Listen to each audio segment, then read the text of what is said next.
Hello and welcome to our beautiful session about green mobility, everybody. My name is Holger. I'm founder and CEO of Tourism Impact based in Zurich, Switzerland, dealing with sustainable tourism in destinations and also with businesses. Plus, I'm a GSTC trainer, and I'm very pleased to be the host for you in this very interesting session. First of all, before we start, as we all know, this is the habit here, I have to explain you something about the security exits. And as I have never had the chance to do it in a plane, and we are talking about planes, I will guide you through this now. So please be aware of your security exit and look around you. It's on this side, there's one, and also on the other side, on the left side. It's from it's the right side. When you go out, it's the left side. There are two possible security exits. So that's for the security. Then I also welcome people not only here in this beautiful room, which is really like organic somehow. I like it very much. Also online on Facebook, so please be aware we are recorded and filmed. So it's live streamed, plus it's also available afterwards on YouTube, and GSTC will inform you about that by email, by announcements, so you can re-watch the session if you like to. Green mobility.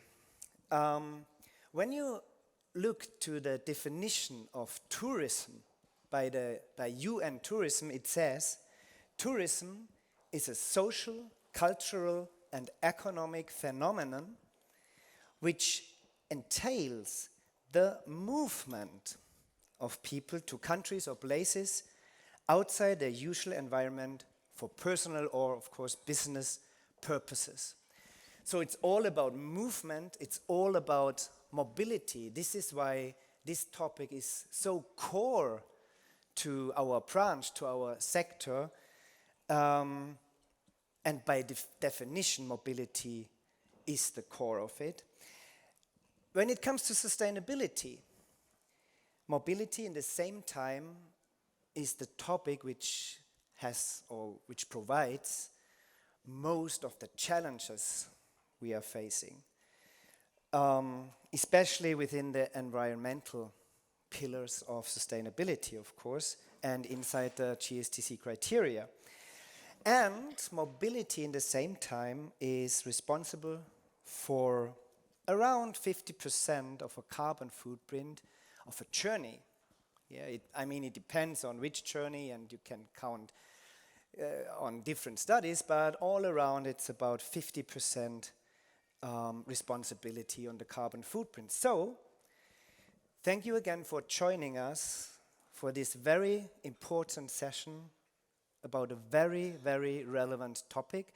And I also discussed that a lot with my clients in the Alpine regions mostly, that the impact on how we travel, it's not so in the focus of the destination, or they cannot control it that much, but the industry, the travel industry in common, of course, can change. I am very pleased about my fellow panelists sharing their knowledge today, and I would like to introduce you to them when they come up and have their talk, but just for the names, they are sitting here. It's Maria Fiskerud. I hope it's half Sweden, Swedish maybe. Henrik Littorin, Jens Rogeman, and Carl-Oskar Lawaczeck, probably, hopefully. Great, thank you.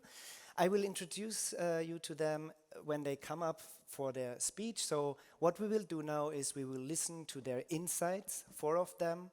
They will come up to the stage one by one, and after that we will have our Q&A session. For that, you are very, very much invited to post your questions already in the Slido app, as you maybe used during the last sessions you already joined. So thank you very much for being here, and welcome on stage our first speaker, which is Carl Oskar Lawaczeck. He is the CEO of OceanSky, offering airship travel. And he's talking about the modes of travel that has actually not been available for more than 100 years so far. Yeah, and he will start our panel, bringing us back into this golden era of travel. Thank you very much. Well, thank you. Thank you, Holger. Thank you. So I have some news for you. This is a little bit sci-fi for most of you. Probably most people don't know so much about airships. But this is very fresh knowledge that I'm going to present today. We haven't even finished the report, but I'll get to that. When I talk about airships, I talk about large-scale modern airships. It's not like the blimps we see flying in Germany, southern Germany over the Bodensee.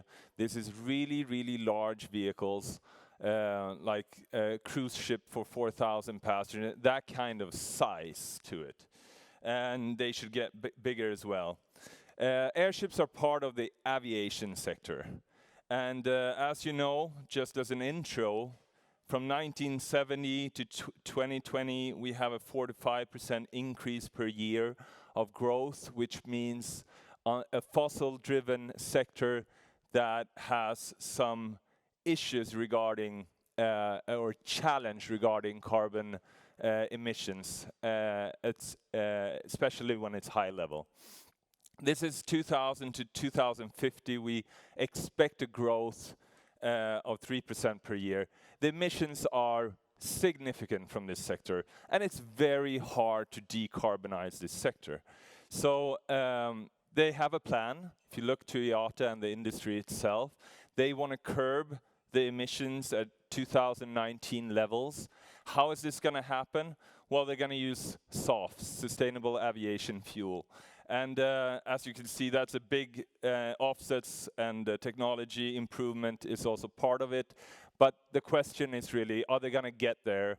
The challenges are pretty big. There's no feedstock in sustainable aviation fuel. There's no production mechanism. We busted through many scenarios of SAF during the past. They even admit, the sector even admit that we will, the aviation will not be able to follow the Paris Agreement 1.5 degree goal. So it's really a sector in crisis, you can say, in terms of sustainability. When it comes to when we do a life cycle analysis, like Benedict mentioned yesterday's talk about green claims, we look at life cycle analysis, and this is the news I want to bring you. We have done a life cycle analysis on modern large-scale airships, probably the first one in the world to do that, because I've never seen it, and I've been involved in airships in 15 years, and I've never seen a life cycle analysis. And so we did one, and it came out really, really interesting. And life cycle analysis is probably the only right way to do it in order to have a holistic and correct picture of a transport mode's impact or footprint. And it's measured in CO2 equivalents, and it's divided by the passenger kilometers provided by that transport mode. Airplanes are, as I said earlier, in a bit of a crisis because they use a lot of energy, right? Ferries, actually, passenger ferries are almost a little bit worse, even from a climate perspective. I'm talking about passenger travel, not cargo. That looks completely different in terms of ocean-going vessels. Cars, we're being nice to the cars. It's based on 3 persons in a diesel car. Interesting to know, electrical car isn't that much better. It's about 15% better. And that has to do with the production of the batteries and the low utility of an electrical vehicle, because it's consumer good. So you don't really drive it as much. 90% of the time it stands on a parking lot. So that's what drives this drives this the LCA of an electrical car and a car for that reason downwards. I mean, in a worse sense. Trains are one of the most sustainable ways of traveling, as we probably know. This is based on electric train in the EU. But the interesting fact that I want to show you is that airships are just above train travel. So there's a huge opportunity here to introduce a sustainable mode of travel. And this is actually based on a very small first generation, very inefficient airship. Because airships it's important to understand why we have used an inefficient airship. It's because the first generation of airships are quite small. They will become bigger because the logic, both the unit cost decreases rapidly when you increase the size of the airship, but also the kilowatt hour per passenger kilometer, the energy consumption of that vehicle decreases a lot when you increase the size of an airship vehicle. So at some point in time, we'll have a 500-ton or 200-ton airship that can give an opportunity to transport maybe 1,000, maybe 2,000 passengers at a time. And we can actually, theoretically, we haven't done this study yet, but it looks like we will even surpass trains from a sustainability point of view. So what about the airport of airships? We call them airship fields. That's also interesting. Airships will never land on airports for airplanes. They will not need hardened surfaces like tarmac or asphalt. They do really good on grass and natural surfaces. So an airport or an airship field could look like this, with a grass center. This is an 800 diameter circle with a meadow and bush to actually to increase the safety of ground operations, and a tree circle to decrease the wind velocity. So and this is pretty cool because it can actually serve as a carbon sequestration. Instead of carbon emissions, you have carbon sequestration on infrastructure. That's pretty unique. You have to admit that, right? And it's a lot. But if we compare to an airport, international airport, we have done some math.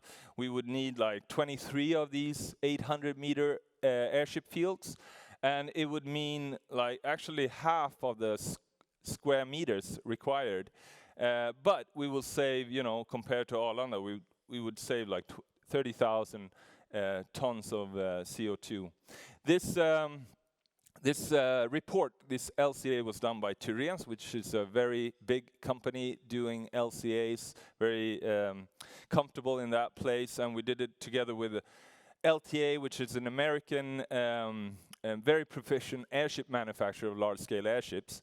And this is their prototype, by the way, their P1. And what we're doing, we're actually, in a short way, bringing back airship travel. And we're doing that through, looking at the history and kind of using the tourist sector as a stepping stone to get this industry going.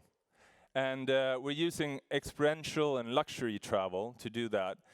But we have a plan to reach, when unit costs decrease, when airship size increases, we can reach affordable travel at some point. Don't ask me when, but let's say 10 years, So our first travel is to the North Pole in a sustainable airship. Would we succeed with this? It'd be very, very impactful. If we would succeed, this is a thought experiment. It's of course hard to reach this, but would we start producing airships today, and in 2030 get to a number, thousands of airships, and we would shift the focus. Yes, I know I'm a little bit over. This is the last slide, pretty much.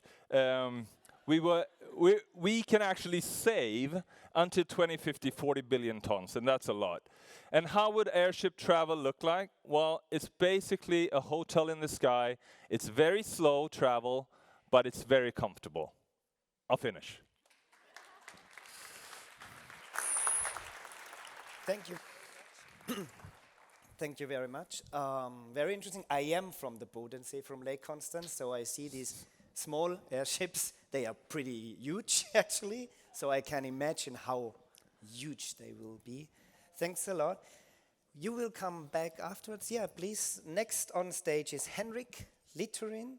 He is program manager of ELIS, a development program to help speed up the way to commercialize battery and hydrogen electric aircraft, drones, and also supporting infrastructure. And he will talk about modes of travel and transport chain in tourism. Thank you. Thank you very much. And thanks for the kind invitation. Pleasure to be here. I'll be very brief, but to give you an idea about how the travel chain in the future could look like in a more sustainable way, with one example from Sweden and one example from Zanzibar, just to give you an idea. I'm heading a development program based in Skellefteå, where we focus to build a test bed for electrified aviation. We're now building one of the first drone ports in Europe that will be inaugurated in September. And the purpose is to help to speed up the way to commercial operations. And this comes, as many of you know, through cooperation. And we have to be really humble about how we approach this. But just to give you an idea about how a future travel chain could look like for tourists in not too many years from now. Say that you come to Stockholm and you want to go up in the north and out into the wilderness in a sustainable way. You can actually already today buy sustainable aviation fuel, which I do since I partly commute from Uppsala to Skellefteå. It decreases the emissions with 80% already now, because it's fueled in sustainable aviation fuel already now. It costs about 30 euros per trip, and it's doable today. It's no rocket science. Once you land in Skellefteå, you can at the moment take these kind of aircraft. We have 3 already, where you can travel out in the wilderness. But when we have aircraft that might be 4, 6, 9 seats, not very many years from now, it will be possible to travel a distance out to 80, 100 kilometers out in the wilderness, land on a frozen lake, in a very silent and completely fossil-free way. Once you're landed, you can take a electric snowmobile. This is from Vidde, a Swedish producer of electric snowmobiles. You can then travel out even more in the wilderness in also a silent and completely fossil-free way to an off-grid cottage, which we have a lot in Sweden to cater for tourism really out in the wilderness. Once you're there, it's not certain that all travelers want to be in an off-grid cottage really far away from the civilization. So there we can see drones actually having a purpose. Because if we can have drone services ready, we can deliver medicines, food, power banks, and other kind of equipment that might be needed to make the visitors feel more safe and secure, even if they're really off. So we can see there we have some different kind of travel modes that can fill a purpose in a more sustainable travel chain. And taking the other example, I mean, going to Zanzibar, outside the east coast in Africa, in Tanzania.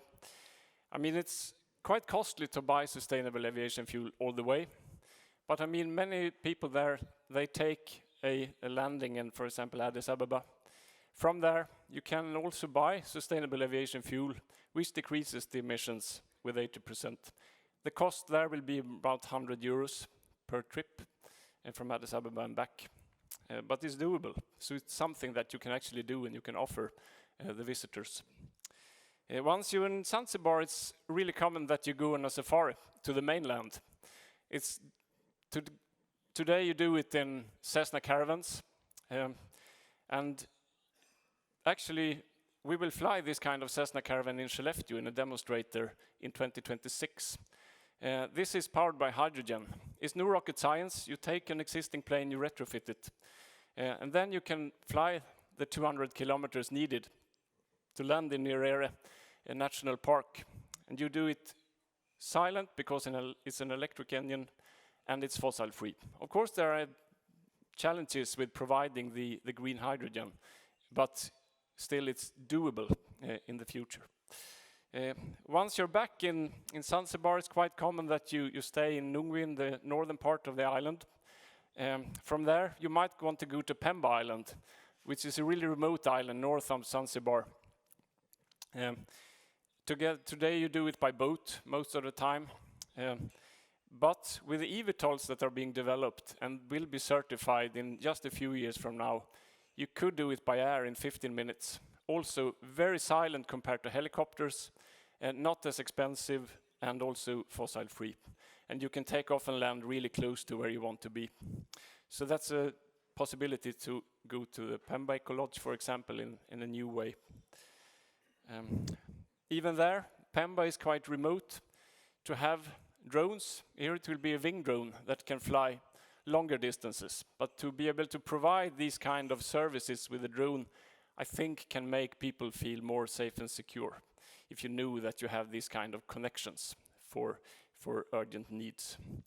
So this was just to give you a flavor of what is almost doable today and what will be doable in only a few years from now. We don't know exactly when and how this will be implemented. Of course, it will come with a cost, but just to be aware of the development that is going on and the opportunities it creates for visitors and also destinations to be able to provide a destination in a more sustainable way. So thank you so much, and I'll stop there.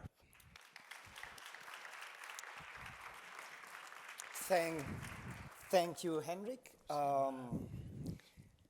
And thanks for giving these perspectives, what will come in future, but what you can do now already, that's very important. I really like that very much. So next on stage is Maria. She is project manager of the Nordic network for electric aviation. She will talk about new business models, transition and courage, and the traveler's perspective of transport. Thank you. Thank you. Thank you. And thank you for having me. I'm very glad to be here, and I'm very glad to be able to speak to all of you that are working in the tourism industry. It's you that are the enablers for electric aviation, I will say, or you are part of the enabling of the electric aviation. I think we will see a new kind of transportation mode that will be public and private funded. Henrik have talked a little bit about it. I will maybe talk a little bit similar as he has already talked about, but I try to keep new things. Most of the technology, as Henrik was talking about, exist or will exist, are close to be in place. And I will talk a little bit about Heart Aerospace and Elfly, which is two airplane builders here in the Nordics. But what should we use electric aviation for? What's the value for us, for you, as an industry? How can we use it? But first, some background. And this is the network for electric aviation that we have here in the Nordics. We are working together with the Nordic Ministry to reach the Nordic vision.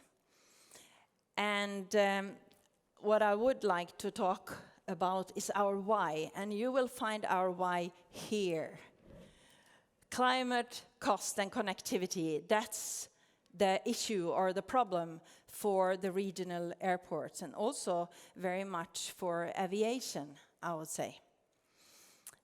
Climate, we have talked about that, and we have seen some figures about the climate issues for aviation. So I guess that's obvious. The cost. In Sweden, for example, our two biggest airliners have been in reconstruction the last years. That's SAS and Brotens. Our regional airports also struggle economically. And we have, since we are using mostly fossil aviation today, we have a hub and spoke system. Means that we need big planes with a lot of people in it. So we need to go to the hubs to fill our airplanes.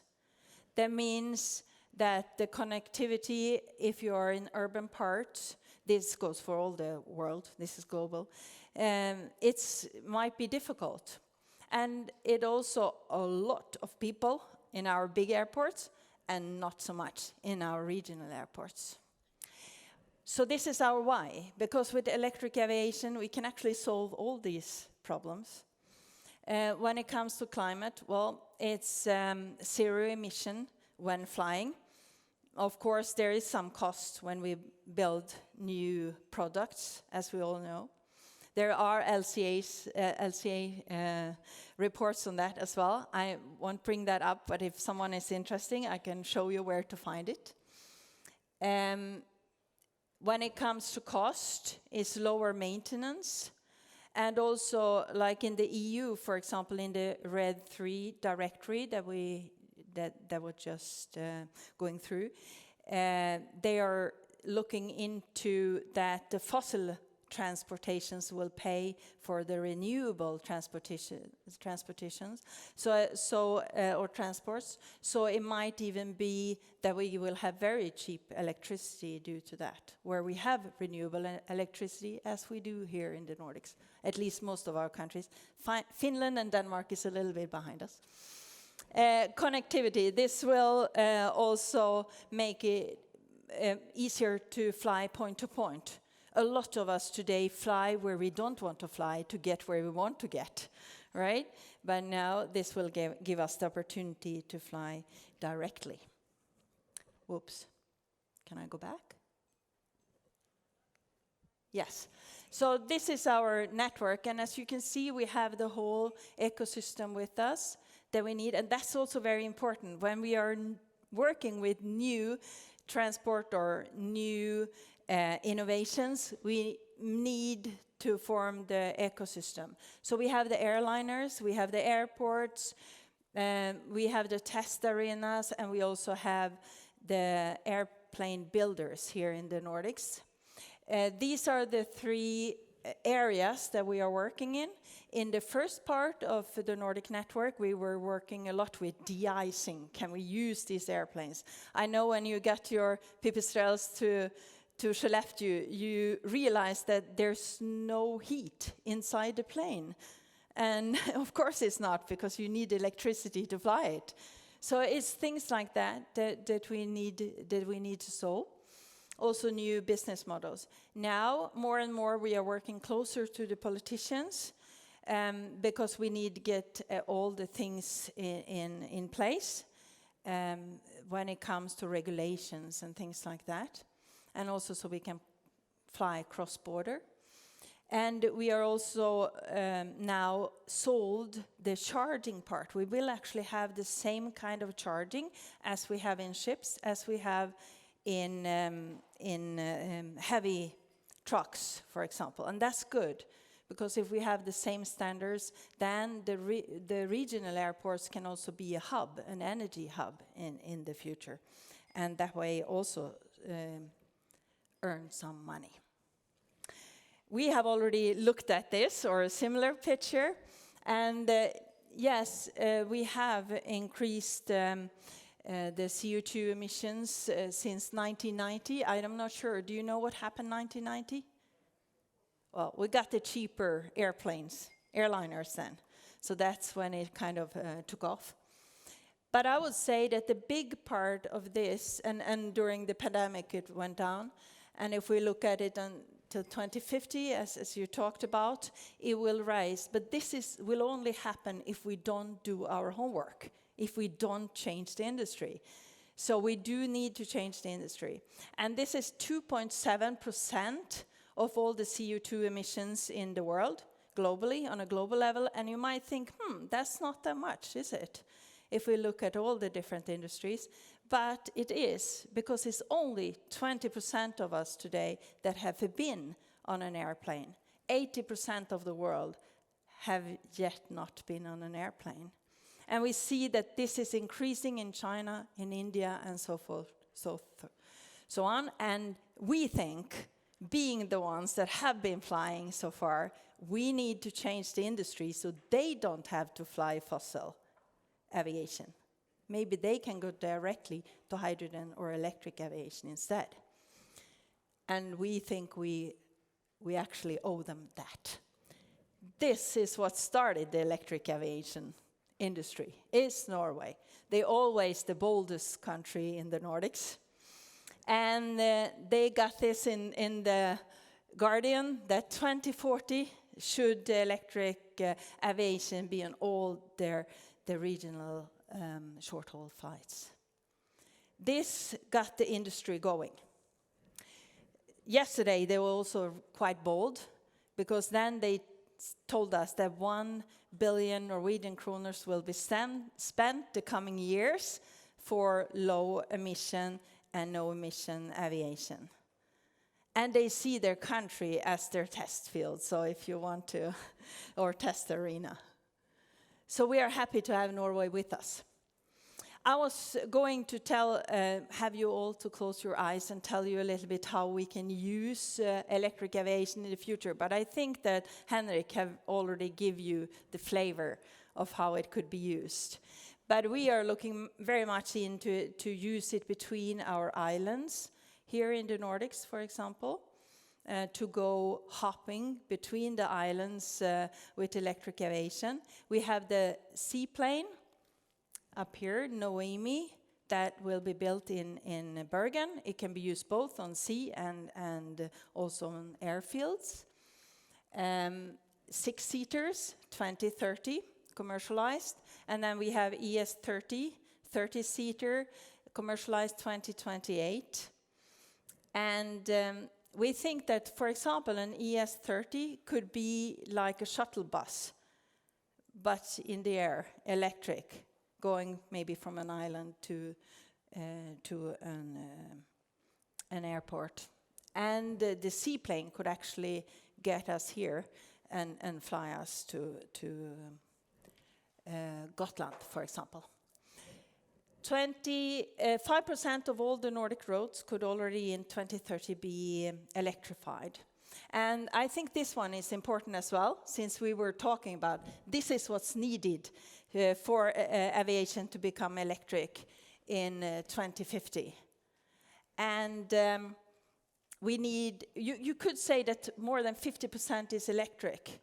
And why? Yes, because e-fuel or e-SAF is made of electricity and carbon that's fetched in the air. Hydrogen and electric is also electric. So this is what we need, but it is doable. These are some of the routes that could, from just an example, we can do maps like this all over the world. And here are some takeaways for you.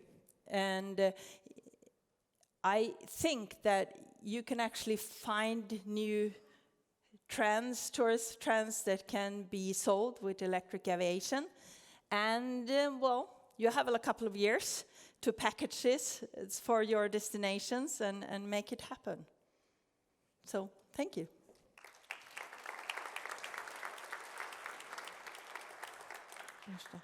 Yeah.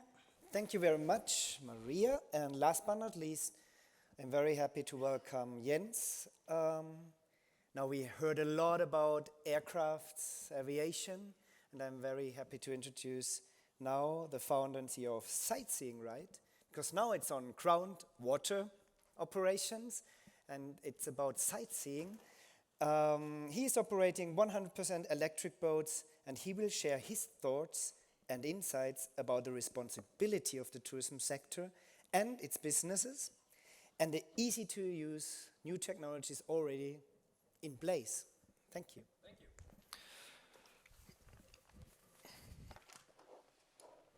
I might move a little bit here. It's, a little bit calming. You've been here a few days now. Has any one of you learned how many islands that Stockholm rests upon?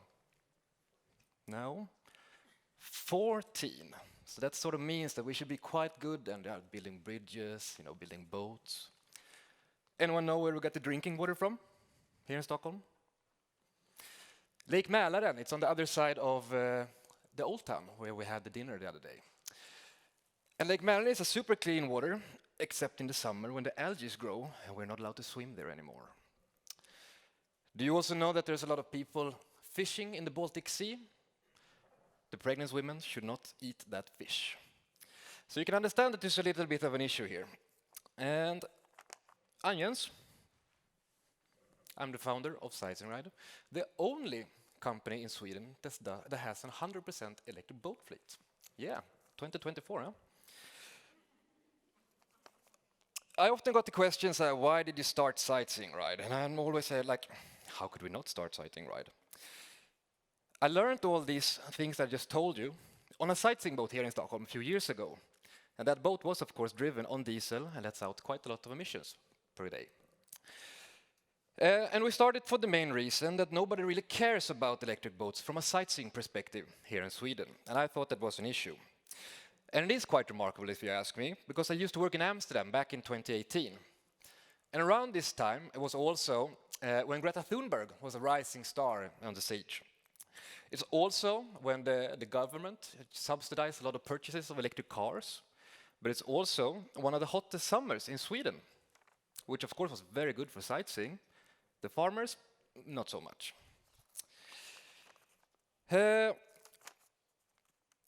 Do you also know that Sweden back in those days was also sort of a forefront for the Paris Agreement? And I can take this list quite long. The oil companies needed to refine their fuels so it was cleaner, and we go on and on and on and on.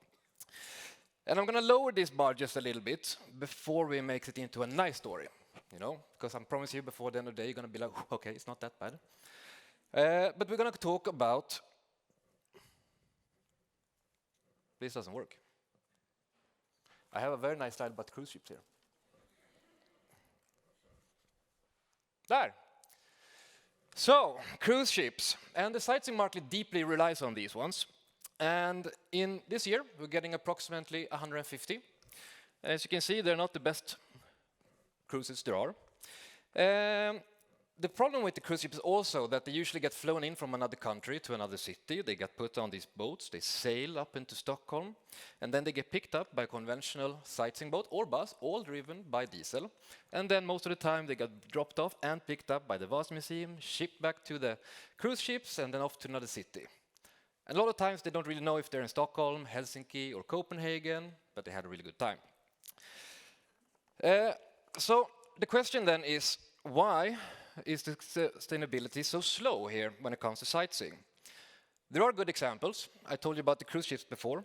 And if you take Viking Line, for example, which is cruise ships based here in Stockholm, that does daily tours here to Helsinki, they have an LNG boat.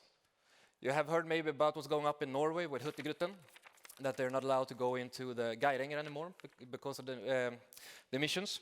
So things are happening. We at Sightseeing we're using truck batteries.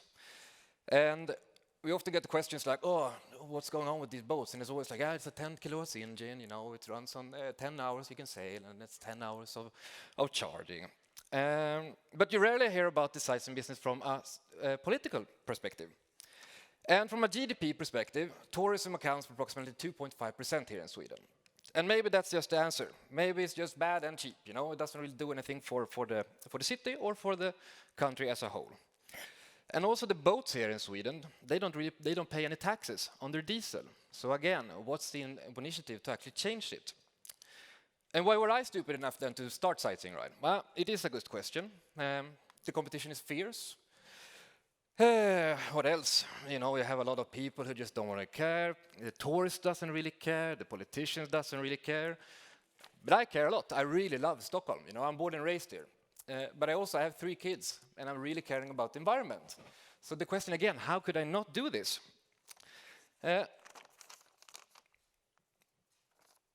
And the other reason we had was also to change the big players, because I told you, like, they don't really pay any taxes on the diesel that they're using. But they've already copied our script, they're copying our boats, and they're copying our routes. So why not copy our engines and batteries?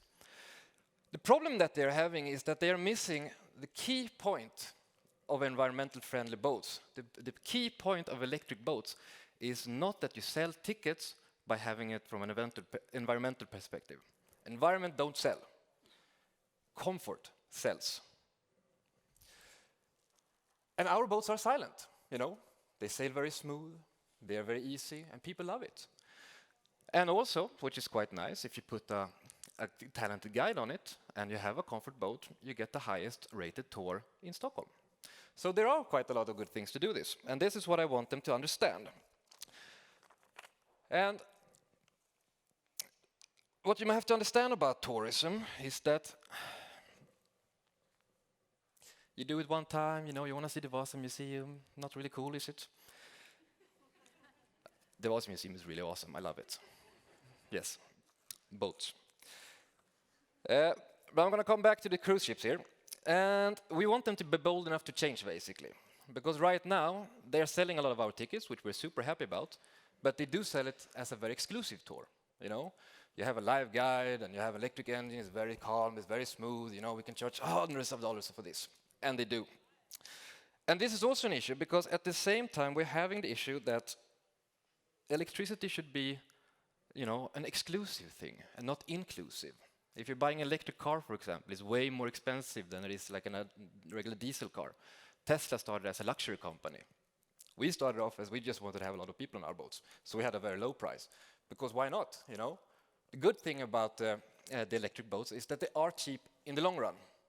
They're quite expensive to buy, but then you can reduce your staffing because, knock on wood, they don't break as easily as the other ones. And it just gives them a better ride. And so maybe what we should do is basically we should stop shaming the tourists for taking the flight. You know, you probably heard about flygskam. And maybe just, or taking the cruise ship for that matter. But what I want to, you know, to bring with you is that I feel that the city of Stockholm should make a big change for this. They should be the forefront together with the companies here. Because what you do get, if you push, you know, like Amsterdam did, having a mark saying like on 2025, you are not allowed to have any diesel engines in our canals anymore.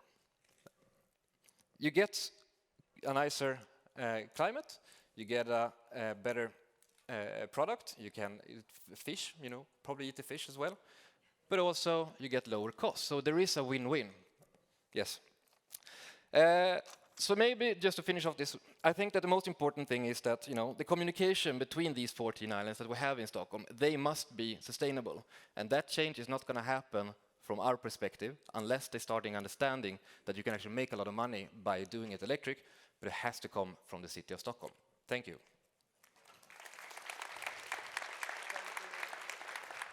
Thank you very much. You can just stay here, and I invite you to the stage so we can open the Q&A session for you. And probably there are a lot of questions there that you can ask, or you did ask. You know what I also have to add, I always hate it when it smells like diesel when you are sitting on a sightseeing boat. Yeah? Another thing you could avoid with electrified boats. So let's start the Q&A session, and there are already a lot of questions there, and you upvoted some of them. So first question is going to OceanSky. You don't cut actual CO2 emissions by introducing a new mode of travel alone. What kind of travel will airships be able to replace? Good question. Yeah, well, actually, by introducing a new mode of travel, you are replacing another type of travel. Well, if that travel is by air, by flights, by fossil fuel, you do actually cut CO2 emissions. But you're absolutely right here, Johannes. I mean, of course, it's important to replace. What do we replace? Well, I usually say airships are like the trains of the sky. So they're super slow, like a train, compared to an airplane, which is super fast. And of course, you need to look at it that way, give an alternative to travelers. If you place an airship in the future, they're not here yet, it's some years away. But when you place an airship on the market, you can give the consumer an alternative to choose a low footprint travel. It'll be a different kind of travel, but it won't be worse. It will be a comfortable but slow. So Thanks a lot. that's the idea. I would like to add the next question to it, because it depends on that. What's the distance? So which kind of travel distance can you probably replace? Yeah, it's a good question. Any distance, really. Even in the 1920s, 30s, they flew across the world. Airships are not difficult to design long haul. So just as an example, it takes about 60 hours to go from Europe to US. So 2.5 days.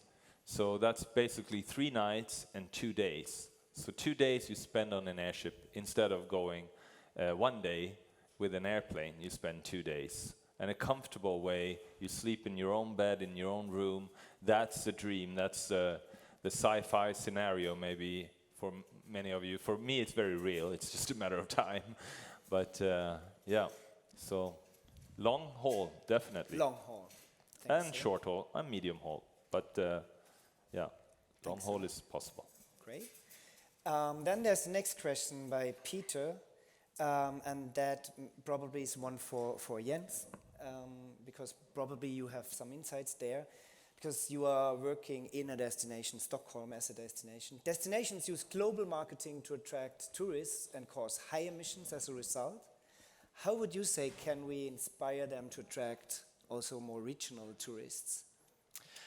I think that the biggest key that you're having is you have to make it interesting for the passenger. And today, like Visit Stockholm or Business Region Stockholm is now pushing the archipelago a lot, for example. And we have seen since 2020 that there's been a big change regarding the tourists in Stockholm, that it's been more from around the areas rather than from outside. It's coming back, but I think, again, our key point with Sightseeing Ride is that I tell the guides that you have to make the tour your own, and then they make it. So there's a lot of people taking our tour back and forth because they want to see another guide. And I think that's the thing, like how do you inspire them to come here, is that you have a product that is super interesting and not just pointing at buildings saying like, oh, it's built in 2022, for example. Yeah, you already mentioned that politics has also to change or to support change a lot. Do you also think we have to change marketing of the destination to a more regional level, or? So if you look at Sweden as a country, we do try to market it quite as a responsible country from an environmental perspective. My issue is personally is that when it comes to Stockholm, they focus a lot on, you know, for the Stockholmer when it comes to the cars. And now we're going to have a square in the city center. We're not allowed to drive diesel cars, for example. But there is no real push from the politicians when it comes to sightseeing and tourism. They do talk about electric boats when it comes to commute, which is great. You know, we're going to have a flying boat from Ekerö in this fall, if everything goes to plan, and 2 thumbs up there. But it's not really for the tourist, is it? It's for not you, but for us. Yeah. Yeah. So that's why you have to have a bigger push for the tourism industry. Thank you very much. Thank you. Maybe some insights from your side, because you're a ground or water operator here for the visitors in Stockholm. How do you see marketing of tourism as a country? Because I mean, you provide regional and also long haul solutions. Do you address that in your projects or programs also? Yeah. And I do think what we see, I'm also working with the island of Gotland, and what we see there, I mean, for them to continue to have conferences and tourists coming, they need to find a way to travel to the island emission-free. Otherwise, other conferences on mainland will be able to have emission-free conferences, and to be able to compete with the others, they need to find solutions. So I think that, as I said, we need to do this together. And when it comes to electric aviation, I think that maybe there will be that ownership together, maybe a region, maybe an airliner, maybe some companies even. Yeah, thanks a lot. I mean, the next question from Anonymous, how do you look at the challenge of remote islands that depend on tourism sector and don't have a lot to invest? I liked your approach of thinking that you as the Nordics have traveled a lot to the world, we as Germans as well. I guess most of us here. Yeah, that we provide the solutions, and they can use it. Yeah, I like that approach very much. Do you think that works? Also, maybe a question for you. But if you look at remote regions or islands, and of course, many regions don't have a lot to invest. But if you take, for example, you saw the small aircraft that I showed, the Pipistrel, which is only a two-seater, but the cost of it is 200,000 euros. It's not very much if you look at the long-term investment, and it has a battery that is much smaller than in an electric car, so you can charge it out of a standard plug in the wall. So I mean, that is accessible already today to bring tourists up. You can only take one tourist at a time, but you can still offer a scenic ride, for example, over an archipelago, over other places. And when you see things from above, you also see our wonderful Earth. And if you can do it in a silent and fossil-free way, that's the way to start. It's not the perfect solution, but I mean, that is something that is kind of accessible, since the aircraft isn't very large, it's not very costly, and it's here today, and it's certified, you can buy it. So that's a way to start and make people see the new way of transporting for real in a short while, so we don't sit here and wait for the perfect solution and meet in 10 years from now and nothing has happened. You're right, hopefully. And there's another question suiting to that one. What do you think? How is the needed sustainably generated electricity that we need? How is it secured that we need for it? It's the question from Peter, actually. Oh no, from Andreas. Yeah, it's up there. How can we source that? How much is needed? Is it secured? For the first generation, it's definitely secured because it's not much. Flying is actually very energy efficient once you're up in the air, so it doesn't require a lot. But for the larger aircraft that Maria showed, for example, the Heart ES30, you might need 1 megawatt, which is doable at most airports. And if you add energy storage as well, it's manageable. But of course, the cost will be taken by the passengers in one way or another. So I don't think that it will be a more inexpensive solution in the beginning. You will have to pay for, but I mean, we will all have to pay for the change towards more sustainable way of traveling. Thank you, Maria. You have to add something. And what we see now more and more, the regions together with the airports are looking into solar and also on an island for wind power. So you might even have closely produced power for the airplanes in the future. Okay, and to add a question to you, Maria, because it's there, from Katie, which destination do you think will get the first commercial air route? We are all fighting Norway. in the Nordics right now. Well, Norway says, Sweden, we hope one for between, to Gotland. And Denmark is now saying that they will be the first country in the world with all electric in all their domestic roads. And of course, if you know, Denmark is maybe the easiest country in the world, maybe at least the easiest country in the Nordics to make all electric domestically. So it's difficult. But since Norway got all that money yesterday from the government, so maybe. And talking about money and costs and also prices, there's one question again about the airships. Can airships be cheaper to replace planes? Actually? Yeah, absolutely. So I mentioned it in the slide where you saw the graph going down pretty fast. What happens is when you build bigger airships, you increase the length of the airship, you actually increase the size by the cubic, and this is basically math. So that increases the amount of people that you can put on, or the amount of cargo, and that's why you have that very exponential curve.